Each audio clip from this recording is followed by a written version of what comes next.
All right. Thanks for joining us today. We're going to go ahead and get started. Over the last few weeks, we've been rotating through the topics of estate planning and how it relates to tax planning, asset protection, business planning. Today, we've revisited the conversation related to legacy planning. And in the past, we've touched on the recipe to leave a legacy from one generation to the next. Today, we're going to talk about ethical wills. A lot of times we hear these words that, reflect, for example, last will and testament, a living will, a loving will, an ethical will, all these words. And sometimes they just kind of get meshed and mixed up in our minds because for the majority of us, these words don't really mean a lot. They're specific, what we call terms of art, right? And so within the estate planning world, they mean something very specific. But to the average person, they don't really mean much at all. But it's important to understand the difference in the uses for each of these tools. And so, when you hear the term loving will or ethical will, basically the idea of this is to leave an expression of your values, your heartfelt statements and intentions for your loved ones. And the idea of doing this is that it's not necessarily a legal document that has to be followed, but it's a document that helps to provide insight for your loved ones on what your belief system was and what's important to you and how you want to be remembered. When we talk about leaving a legacy, a legacy can take many forms. It doesn't have to be purely financial. It doesn't have to be pure assets. And because of that, sometimes we overlook the possibilities that we have to be able to transfer other things, including those expressions of your values and sentiments. But if you want to include that as part of your plan, as part of your estate plan, your will, your trust, or a more comprehensive plan, the way that we do it is in the form of a letter or a statement. And that statement basically says, here's the essence of who I am, and here are the things that are important to me to pass on to posterity, right? So, the starting point for this would be to imagine yourself thinking, okay, you have friends, family, loved ones that you're going to leave behind, possibly. And the question is, if you had, a minute, 5 minutes to have a final conversation with them and share with them the things that are most important, most heartfelt to you, the things that you would want them to know and to think through and to realize, in your absence, what are those things? What are the core, most important values that you hold that, for me, my kids are all young, right? The oldest one's 9 years old, right? And so if I were to pass away tomorrow, what are the things that I would want my kids to remember about me? What are the things that I would want them to know about the men and women that I would want them to grow into? What are the things that I would want to really leave as an expression, not just of my love, but also of guidance, of what's important for our family in my absence? And those are the things that we would write into the concept of an ethical will. And by putting this in writing, not only does it guarantee that somebody's going to be able to look at it and be aware of it at some point in the future, but it also is a process that I think is somewhat cathartic. It helps us to realize more about ourselves, and it helps us to be able to maybe appreciate the moment a little bit more, right? So as part of your estate plan, the concept is to think through, okay, what if I wasn't around? What are the things that would be important for me to share, for me to be able to express? Maybe the things that went unsaid, maybe the things that are important for your family to, be aware of, or those, secrets that are passed on from generation to generation, right? Words of wisdom. I just saw Sonic 2 with my kids last week. And there was this one moment in the movie, for anybody who's watched the movie, right, where Sonic says, "Oh, that was awesome. Was that, a quote that you took from Oprah?" And the other character says, "Oh no, that's a family, special, right? That's been passed on from my father to me, from my grandfather to my father, right? And I'm passing it on to you, sort of thing." And all of us have those sort of things, whether they're family recipes, whether they're memories, maybe they're specific phrases or ways of doing things, mottos, that sort of thing. And if we want to preserve that and pass that on to the next generation, that can happen informally in our daily conversations, in our daily dealings. But it can also be built into your long-term legacy plan. And you can put it in writing. You could put it into a video form, right? We have another method of doing that. There's lots of methods to be able to transfer that. And then once it's passed on, then the idea is, okay, well, what's the point of that? And for a proper legacy plan to really function the way that you want it to, you don't just want to have these expressions that are shared, because then that goes into, the family's gee whiz file. That's fun. That's cool. I'm glad Dad left this for us, right? But it also should tie into the overall plan and vision for what you want your legacy to be. So if you're a business owner, for example, there are some of these things that you may want to leave as the reflection of how business is done, how your business should run itself, what's important for your brand, for your business to continue, and build that into your legacy plan for your business. Leave these statements, leave these wishes, and leave it for the important people who are going to continue after you're gone, so that they can then run business the way you want business to be run. For your family, it's the same sort of thing, right? Especially if your kids are young and you might not have the opportunity to really share and express all of these desires. How do we leave that so that we can, allow them to understand when they're older and more mature what you wanted for them? And then build that into the plan, right? Maybe education is important to you. So we build the guidelines into your trust to say, okay, your revocable living trust is going to provide educational funds for your kids to be able to study, for them to be able to get a proper education, to be able to graduate, to be successful. And along with that, you have your expressions of heartfelt sentiments, values, what's important to you and what should be important to them. What are some of the life lessons that you want them to learn or to be aware of?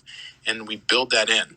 Now, one of the really interesting things about today's world is that technology is changing so quickly that these statements, in the past, you write a letter, you leave that letter somewhere where it can be found after you're gone. That's easy enough, right? But in today's world, your digital persona can live on far after you're gone. And you can decide whether you want that digital persona to continue or to be, turned off, right? You can also decide how much of, these sort of things happen automatically. So just imagine setting up not just an ethical will that would say, these are things that are important to me, but what if you automated an email that goes to your loved ones every year that says, this is your life lesson for this year, right? And then they receive that email on their birthday. Maybe more meaningful. Maybe something that's more impactful. Maybe something that, would make a little bit more of a difference. What if, in today's world, again, things are changing so quickly. We're currently looking at options for, building estate plans on blockchain. And what's called a smart contract, right? Where you can automatically set up specific conditions. And when those conditions are met, then it triggers something to happen, right? And so what if you set up these expressions of values or of, sentiments that automatically get triggered when certain conditions are met? So there's all kinds of things that can be built into your legacy plan. And the concept is to really think through the essence of who you are and what's important to you, because then those are the things that you're going to want to share as part of your legacy and to be able to transfer for purposes of really making a difference for the next generation. A lot of us have never taken the time to really sit down and reflect on that for ourselves. And whether you're successful or not successful doesn't really make a difference, because those that you leave behind are going to place some value on what they receive from you regardless, right? It's more about the relationships than it is about anything else. And so I think this is a really meaningful way that all of us can implement as part of our planning to make your estate plan, whether it's as simple as powers of attorney or a will, or maybe it's complex and you have multiple trusts and you have, millions of dollars that are going to be left, and you want to, give a framework for why things are being left that way. Either way, these expressions sometimes can be a lot more valuable than anything else that's left. And the theatrics of how you leave it, of how it's delivered to them, and how they receive it, I think is a very important consideration. So one of the things that we do when we do planning is we have a digital platform now that we can actually specify who receives what files, what information, what documents after you pass away.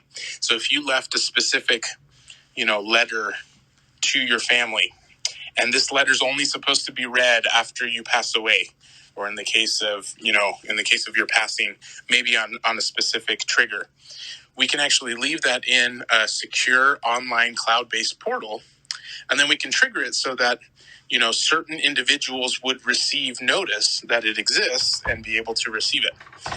And then when they receive it, then obviously read through it, or they can, have access to it.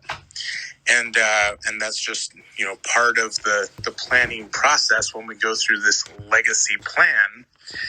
And a lot of times, people have just never taken the time to sit down and think, okay, this is a really meaningful way that all of us can implement as part of our planning to make your estate plan, whether it's as simple as powers of attorney or a will, or maybe it's complex and you have multiple trusts and you have, millions of dollars that are going to be left, and you want to, give a framework for why things are being left that way.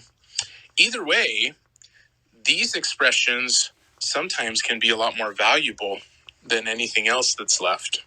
And the theatrics of how you leave it, of how it's delivered to them, and how they receive it, I think is a very important consideration. So one of the things that we do when we do planning is we have a digital platform now that we can actually specify who receives what files, what information, what documents after you pass away. So if you left a specific, letter to your family, and this letter's only supposed to be read after you pass away, or in the case of your passing, maybe on a specific trigger, we can actually leave that in a secure online cloud-based portal, and then we can trigger it so that, certain individuals would receive notice that it exists and be able to receive it. And then when they receive it, then obviously read through it, or they can, have access to it. And that's just, part of the planning process when we go through this legacy plan. And a lot of times, people have just never taken the time to sit down and think, okay, what are some of the things that I would want these expressions of love, of caring, of values to include? So I invite all of us, let's sit down, think through for your life, what's meaningful to you? What are some of the things that have gone unsaid? What are some of the things that you would want to transfer? What are some of the things that would give more meaning to, the planning process of leaving behind assets or expressions to the next generation? And then, sit down, put that on paper, and on a very simple level, you might just write it out and keep it in a drawer. But when you get to the point where you're going to meet with legal counsel to help you with your estate plan, make sure that this is part of the conversation. And I think that it will really help to provide more meaning and insight to the planning process.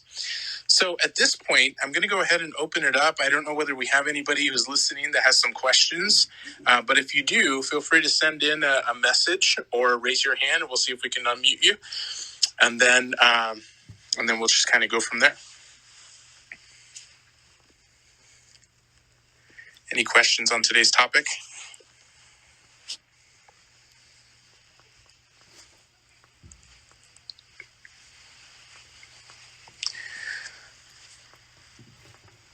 All right, so we do have one question that came in. This question is, if you have, multiple individuals, like maybe, parents and children, and you want to leave them different things, then is there a way to do that? And the answer is yes, and it just depends on, how you go about doing it. If you're going to set up something, physical, tangible, right? Then we may want to consider, okay, how's that access going to be given? Maybe we have a sealed letter with their name on it, and we leave it for the trustee to deliver. Or maybe we have a secured, safety deposit box with specific information or specific items that need to go to a specific person, and we leave that as part of the plan of what's going to be left to them as a specific distribution, right? Or on this digital platform I was talking about earlier, we can actually specify what items, what digital files are going to go to which individuals, and then that's delivered to them through an email sort of system, and they verify identity and so on to be able to get access. All right, any other questions?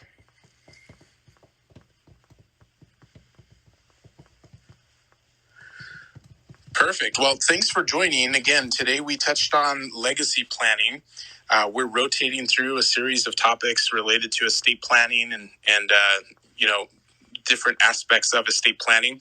And so next week we'll be circling back to basic estate planning. And we left off with that conversation related to planning around guardians for your children. This next time around, we're going to be talking about the difference between a will and a trust, and why and in which circumstances would it be more beneficial to have a trust over a will, and vice versa. So again, thanks for joining. As always, we have this recorded, and we'll have it available wherever you get your podcast, and also available on YouTube and on our websites. So feel free to follow, like, subscribe, and so on and so forth. And we'll look forward to talking with you all next week.